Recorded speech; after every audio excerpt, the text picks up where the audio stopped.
السلام علیکم ناظرین، پروگرام ویژن پر راجہ عاطف ذوالفقار کے ساتھ آپ کی خدمت میں حاضر ہوں۔ القادر ٹرسٹ کیس میں ملک ریاض، عمران خان اور بشرا بی بی کے گرد قانون کا گھیرا مزید تنگ ہو گیا ہے، شکنجہ ٹائٹ کر دیا گیا ہے، جبکہ نیب کے سوالات نے عمران خان کی مرشد کے دھوئیں نکال دیے ہیں اور گجرات کے چودھری اینڈ سن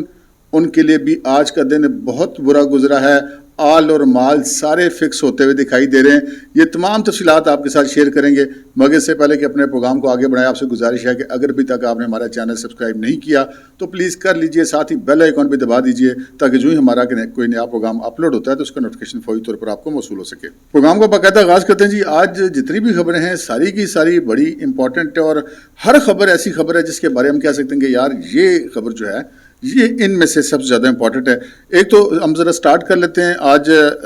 جو نواز شریف صاحب ہیں انہوں نے ٹیلی فون کیا مولانا فضل الرحمان کو، ان سے رابطہ کیا اور باہمی جو ہے وہ تعاون پر اتفاق کیا گیا، مل کر چلنے پر اتفاق کیا گیا اور جلد ملاقات کی خواہش کا اظہار کیا گیا۔ ایک تو یہ خبر تھی۔ دوسری جو خبر تھی وہ یہ تھی کہ اسد قیصر سابق اسپیکر قومی اسمبلی کافی دنوں سے سینٹرل جیل اڈیالہ میں تھے، ان کو آج مقامی عدالت میں پیش کیا گیا اور اینٹی کرپشن پشاور کو ان کی تحویل دے دی گئی اور وہ ان کو لے کر پشاور روانہ ہو گئے ہیں، جہاں پر جا کر ان کے خلاف کوئی میڈیکل آلات کی خریداری میں کرپشن کا کیس ہے، اس کی تفتیش ان کے ساتھ کی جانی ہے۔ تیسری امپورٹنٹ خبر جو ہے وہ آج ایک قرارداد جو ہے وہ منظور کی گئی ہے سینٹ آف پاکستان سے، اور وہ ملٹری کورٹس کے حوالے سے جو سپریم کورٹ کا فیصلہ تھا اس فیصلے کے خلاف قرارداد منظور کی گئی ہے، اور کہا گیا کہ سپریم کورٹ نے مروجہ طریقہ کار بھی اختیار نہیں کیا اور سزاؤں کے خلاف جو آرمی چیف اور صدر مملکت کو اپیلیں کی جا سکتی ہیں اس معاملے کو بھی مد نظر نہیں رکھا گیا۔ آرمی ایکٹ کے آرٹیکل 10A کے تحت شفاف ٹرائل کا جو حق حاصل ہے اس کو بھی مد نظر نہیں رکھا گیا، اور سینٹ کی اس قرارداد میں یہ قرار دیا گیا ہے کہ یہ جو سپریم کورٹ کا فیصلہ ہے یہ پارلیمنٹ کے معاملات میں مداخلت کے مترادف ہے، لہٰذا اس کے اوپر نظر ثانی کی جائے۔ اچھا یہ تو وہ معاملات تھے، ہم نے کہا ذرا آپ کو بہت کم وقت میں 3-4 امپورٹنٹ چیزیں بتا دیں۔ اب آتے ہیں ان خبروں کی طرف جن کے حوالے سے میں نے آپ سے عرض کی کہ شکنجہ بڑا ٹائٹ ہوتا جا رہا ہے۔ شکنجہ کیسے ٹائٹ ہوتا جا رہا ہے کہ جناب بشرا بی بی، عمران خان صاحب کی اہلیہ، ان کا نام آج باقاعدہ طور پہ ایگزٹ کنٹرول لسٹ میں شامل کر دیا گیا ہے، اور یہ نام ان کا نیب کی درخواست پر شامل کیا گیا ہے، اور اب بشرا بی بی پاکستان سے باہر نہیں جا سکیں گی، نہ کسی زمینی راستے سے، نہ کسی فضائی راستے سے، نہ کسی بحری راستے سے، یعنی کہ سی پورٹ ہو، ایئرپورٹ ہو یا ڈرائی پورٹ ہو، کہیں سے بھی وہ باقاعدہ طور پہ پاکستان سے باہر نہیں جا سکتے۔ ویسے تو سلپ ہونے کے بڑے راستے ہیں، لیکن بہرحال بشرا بی بی کو خیر اس طرح سلپ ہونے کی تو میرے خیال ہے ضرورت نہیں ہوگی، لیکن ان کا نام آج ایگزٹ کنٹرول لسٹ میں شامل ہو گیا ہے۔ اس کے ساتھ ہی ہم آگے چلتے ہیں کہ آج بشرا بی بی کی پیشی تھی نیب کے اندر، اور نیب کے اندر جو ان سے سوالات کیے گئے وہ بہت سخت اور بہت ٹرکی تھے۔ ہم آپ کو شروع میں ہی بتا دیتے ہیں کہ بشرا بی بی نے واپس زبانی کیا جوابات دیے ہیں، اور کچھ لکھے ہوئے جو سوال بھی ان کو دیے گئے ہیں۔ جو سوالات بشرا بی بی سے کیے گئے ان میں ایک سوال یہ تھا کہ جی آپ کی تعلیمی قابلیت کیا ہے، اور کیا آپ نے درس نظامی یا کوئی اور کسی قسم کا دینی کورس کر رکھا ہے۔ بظاہر اس سوال کا کیا تعلق بنتا ہے اس کیس سے، میں آپ کو بتاتا ہوں کہ کیا تعلق بنتا ہے، کیونکہ یہ معاملہ ہے القادر ٹرسٹ کا، کہ القادر ٹرسٹ ایک روحانیت یا تصوف کی آپ تعلیم دینا چاہتے ہیں، تو کیا آپ کے اپنے پاس اس طرح کی کوئی تعلیم موجود ہے کہ آپ وہ آگے کسی کو دے سکیں، یا کہ آپ جو ہے وہ اساتذہ باہر سے رکھ کے چلائیں گے؟ اس کے پیچھے ایک تو یہ مقصد ہے۔ دوسرا جو سوال ہے وہ انہوں نے پوچھا ہے کہ جی القادر ٹرسٹ بنانے کا مقصد کیا ہے، اور کیا وہاں پر جو ہے آپ اس کی ٹرسٹی کے علاوہ وہاں پہ بطور استاد پڑھائیں گی بھی یا پڑھاتی ہیں، یہ پوچھا گیا ہے ان سے۔ اور تیسرا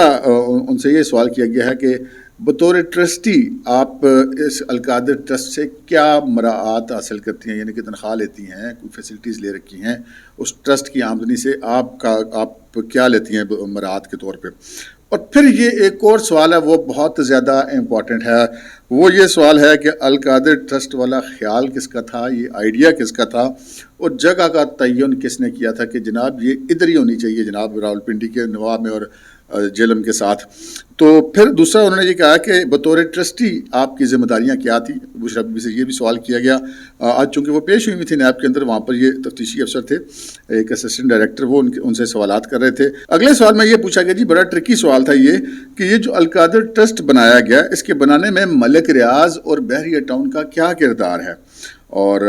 یہ اگلا جو سوال ہے اس کے ساتھ وہ اس سے بھی زیادہ ٹرکی تھا. وہ یہ کہا گیا کہ کس نے رابطہ کیا یہ ٹرسٹ بنانے کے لیے؟ آپ نے ملک ریاض کو کہا کہ جی میں یہ ٹرسٹ بنانا چاہتی ہوں تو آپ اس کو فنڈنگ کریں, یا کہ ملک ریاض نے آفر کیا آپ کو کہ آپ یہ ٹرسٹ بنائیں اور میں فنڈنگ کرتا ہوں اس کا؟ تو یہ بڑا ٹرکی سوال ہے. اس میں دونوں, اگر وہ کہتی کہ جی میں نے رابطہ کیا, تب بھی وہ پھنستی ہیں کہ جی ملک ریاض سے کیوں, اور اگر ملک ریاض نے رابطہ کیا تو پھر آپ نے ان کی آفر کیوں قبول کی, کس عوض کی؟ کیونکہ ایسی تو آڈیوز بھی موجود ہے کہ کون سے افزانے وصول کیے جاتے رہے.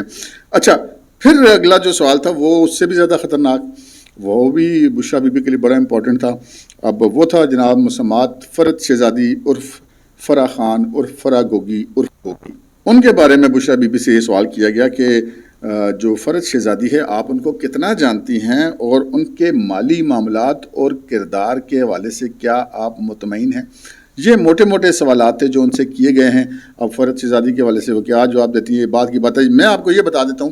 کہ وہاں پہ بشرا بی بی نے کیا جوابات دیے ہیں. ہمارے ذرائع کا یہ کہنا ہے کہ بشرا بی بی نے ان تمام سوالات کے جواب میں وہاں پر خاموشی اختیار کی. غالباً ان کے وکیلوں نے ان کو بتا کے بھیجا ہوگا کہ زبانی کو گل کر کے نہ پھنس جانا, تسی کہنا کہ بس ریٹن سوال دے دو. تو پھر ریٹن سوالات دے دیے گئے جی, کل 11 سوالات دیے گئے ہیں بشرا بی بی کو, اور بشرا بی بی اب اگلی جو تاریخ ہوگی اس کے اندر تحریری جواب جو نہیں وہ اپنے ہمراہ لے کر آئیں گی. اچھا, اب یہ بشرا بی بی کے ساتھ جو سوال جواب ہوئے, سیم ٹائم میں دوسری طرف بھی کام ہوا.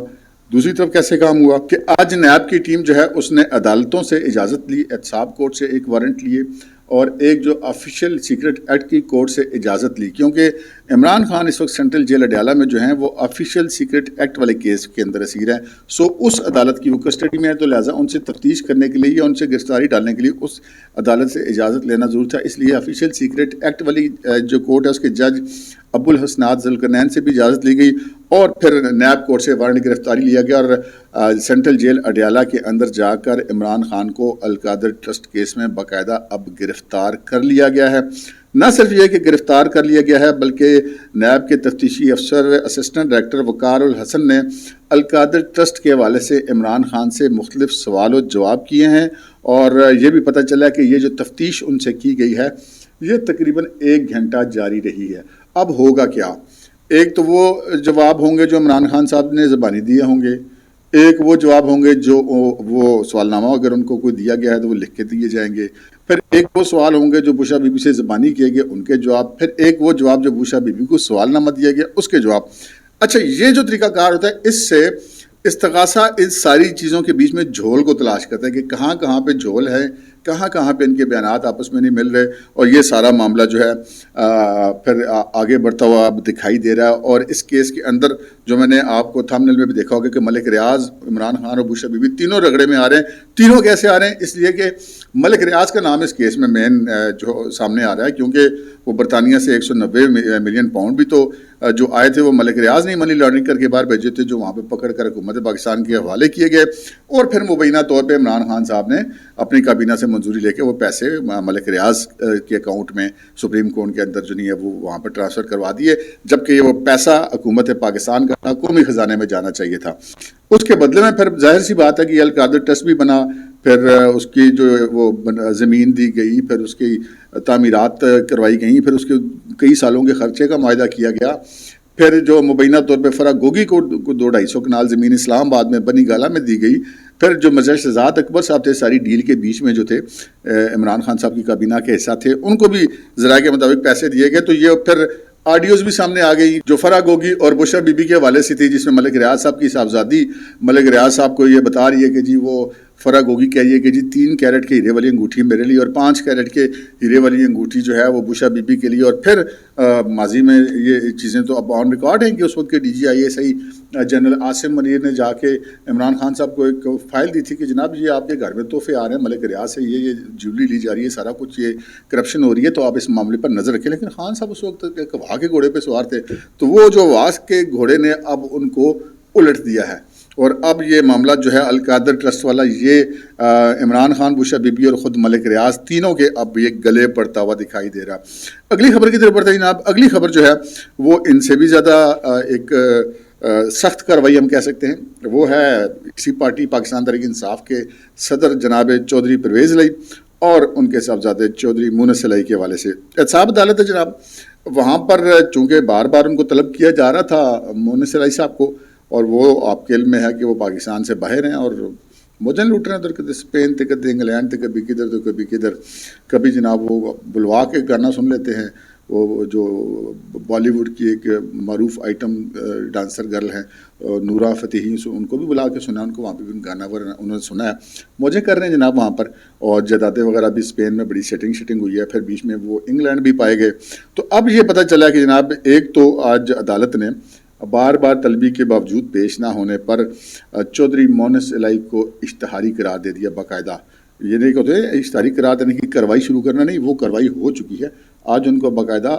ذرائع کے مطابق اشتہاری قرار دے دیا گیا ہے۔ اچھا، پھر دوسری بات یہ ہے کہ یہ جو کیس ہے یہ اربوں روپے کی کیک بیکس یا مختلف منصوبوں میں کمیشن لینے کا کیس ہے بنیادی طور پر۔ اسی کیس کے اندر جو ہے وہ پھر یہ بھی فیصلہ کیا گیا ہے کہ جو انٹرپول ہے اس کے ذریعے چودھری مونس الہی کی گرفتاری کے اب عمل کو آگے بڑھایا جائے گا۔ اور جو سب سے زیادہ امپورٹنٹ بات یہ ہے کہ عدالت نے، احتساب عدالت نے نہ صرف یہ کہ چودھری مونس الہی کی تمام جائیدادوں اور اثاثہ جات کا ریکارڈ طلب کر لیا ہے، غالباً شاید اس کی وجہ یہ ہے کہ چونکہ وہ مفرور ہیں، اشتہاریاں پیش نہیں ہو رہے ہیں، تو عدالت ان کو بھی فریز کرنے کا حکم دے سکتی ہے۔ لیکن عدالت نے آج ایک چیز فریز کر دی۔ فریز کیا کی؟ چودھری پرویز الہی اور چودھری مونس الہی کے ملک کے مختلف حصے میں مختلف بینکوں میں کل 100 اکاؤنٹس ہیں جی، جن کو آج احتساب عدالت نے فریز کر دیا ہے۔ اب یہ چودھری اینڈ سن جو ہیں ان اکاؤنٹس کو استعمال نہیں کر سکیں گے۔ تو دیکھ لیجئے اسد کیسر صاحب بھی اب اینٹی کرپشن کے حوالے ہو گئے ہیں، چودھری پرویز الہی، مونس الہی، انٹرپول بھی بیچ میں آ گیا، ان کی جائیدادوں بھی اب فریز ہونے جا رہی ہیں، اکاؤنٹس ان کے فریز ہو چکے ہوئے ہیں، اشتہاری یہ قرار دیے جا چکے ہیں۔ دوسری طرف عمران خان بھی اب سائفر کے بعد اس بڑے اور بہت ہی اہم مقدمے میں پھنس گئے ہیں۔ بشرا بی بی جو ہے وہ بھی اس سوالات کے رگڑے میں آ گئی۔ یہ سوالات بڑے ٹرکی ہوتے ہیں جناب۔ یہ میں آپ کو بتاؤں، میں جب رپورٹنگ کرتا تھا ایک پاکستان کے بہت بڑے اخبار کے اندر، جب ابھی یہ ٹی وی چینل والا رواج نہیں تھا، تو عموماً یہ ہوتا تھا کہ کبھی جو لوگ ہوتے ہیں وہ کیس بھی کر دیتے ہیں۔ تو ایک کیس ہمارے اخبار کے خلاف ہوا، اس میں میری طلبی میں کورٹ میں پیش ہوا، اور وہاں پر جو مجھ پہ جو سوال کیا جو مدعی کے وکیل تھے، وہ بڑا ٹرکی سوال تھا۔ وہ ایسا سوال تھا کہ وہ اگر اس میں ہاں کرتا تب بھی پھنستا، نہ کرتا تب بھی پھنستا۔ وہ سوال کیا تھا؟ انہوں نے کہا جی یہ بتائیں کہ یہ جو آپ کا اخبار ہے، انہوں نے اخبار کا نام لیا فلاں اخبار، اس کے خلاف جھوٹی خبریں چھاپنے پر بہت سارے کیسز چل رہے ہیں عدالتوں کے اندر۔ اچھا، میں نے اب اس سوال کا اگر میں کہوں کہ ہاں جی چل رہے ہیں، تو وہ جو کیس اس اخبار کے خلاف یا میرے خلاف تھا، وہ تو وہیں پہ ایک قسم کی میری طرف سے ایکسیپٹنس آ جاتی ہے کہ جناب یہ تو خود قبول کر رہے کہ ہمارا اخبار ہی جھوٹا ہے، ہم تو جھوٹی خبریں پہلے بھی چھاپتے رہے۔ اچھا، اگر میں کہتا ہوں کہ نہیں چل رہے، تو ہو سکتا ہے وکیل صاحب نے 10 مقدموں کے کاغذات اٹھائے ہوئے وہ سامنے رکھ دیں گے، جی گواہ تو جھوٹ بول رہا ہے جناب، یہ تو بڑا غلط آدمی ہے، تو میں بڑا بری طرح پھنس جاتا۔ تو انہوں نے کہا، میں نے کہا جی میرے علم میں نہیں ہے۔ یہ ایک ایسا جواب تھا جس نے میرے بجائے وکیل صاحب کو چکرا دیا کہ یار یہ اس نے کیا کہہ دیا۔ میں ہاں کرتا تب بھی پھنستا تھا، نہ کرتا تب بھی پھنستا تھا۔ میں نے کہا جی میرے کو پتہ ہی نہیں۔ تو یہ ایک بڑی ٹرکی گیم ہوتی ہے کہ یہ جو سوالات آج بشرا بی بی سے ہوئے ہیں، یہ بڑے ٹرکی سوال ہیں۔ ان میں ہاں بھی کریں گے تو پھنسیں گے، نہ بھی کریں گے تو پھنسیں گے، اور یہ تو یہ کہہ بھی نہیں سکتے کہ میں نے پتہ ہی نہیں۔ اب تک کے لیے اتنا ہی، اجازت دیجیے، اللہ حافظ۔